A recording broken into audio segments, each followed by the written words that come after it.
¿Hasta qué punto la carne está viva? Bueno, un corte de carne no está vivo, pero ¿hay un mínimo del que se cobra conciencia? ¿Cuán pequeños podemos ser antes de dejar de ser nosotros? ¿Cuándo un pequeño grupo de células se vuelve un individuo?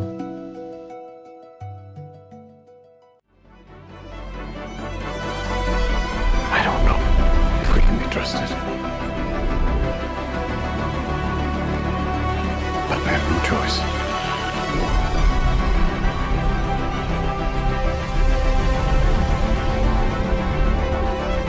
Is anyone ever going to tell the truth about what's happening here?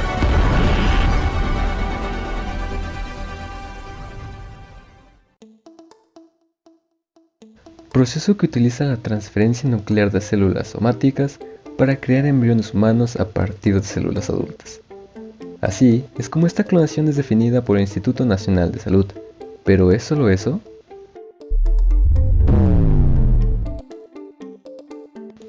Empecemos hablando de lo que se ha logrado con esto.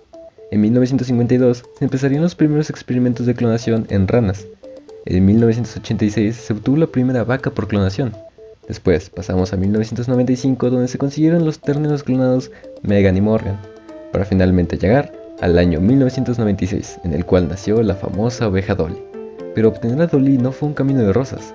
Se requirieron 227 fusiones celulares, 29 embriones y 13 madres ovejunas, todo para obtener un solo cordero. Pero, ¿de qué nos sirve esto? Además de tener más hamburguesas de técnicamente la misma vaca. La clonación terapéutica ha tenido una gran repercusión en la biomedicina, pues las células embrionarias se han utilizado para estudiar enfermedades degenerativas y desarrollar tratamientos para estas, al igual que reparar tejidos dañados como la médula y el corazón. Un ejemplo de esto sucedió en 2013, cuando un grupo de científicos de la Universidad de Kioto utilizaron células madre embrionarias para estudiar y probar tratamientos contra el Alzheimer. Pero, espera, ¿células embrionarias? O sea, ¿bebés? Pues no exactamente. Una célula es un ser con hasta 40 millones de moléculas de proteína, una pequeña y sofisticada máquina sin voluntad y sin conciencia, pero aún así, un ser. Una sola célula no hace gran cosa, sin embargo, al juntarse las células, crean estructuras con múltiples propósitos, como puede ser mantenerte vivo. ¿En qué punto este grupo de células cobra conciencia en un ser? ¿Hasta qué punto es correcto crear embriones que serán destruidos para salvar otras vidas? ¿Estamos creando humanos verdes que solo necesitan tiempo para madurar en una persona? ¿Se están sentando las bases para que la gente ordene humanos de catálogo y a la medida? Hay que relajarnos un poco y pensemos en cómo estamos clonando personas.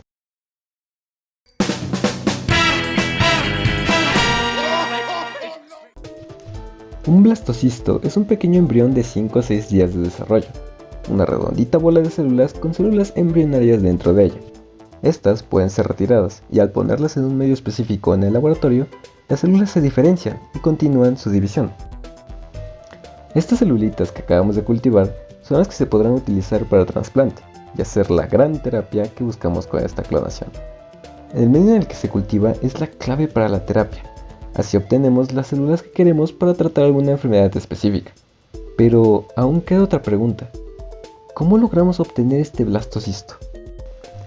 Se toma del paciente una pequeña célula somática y se consigue un ovocito. Se retira el núcleo de la célula somática y se le inyecta al ovocito.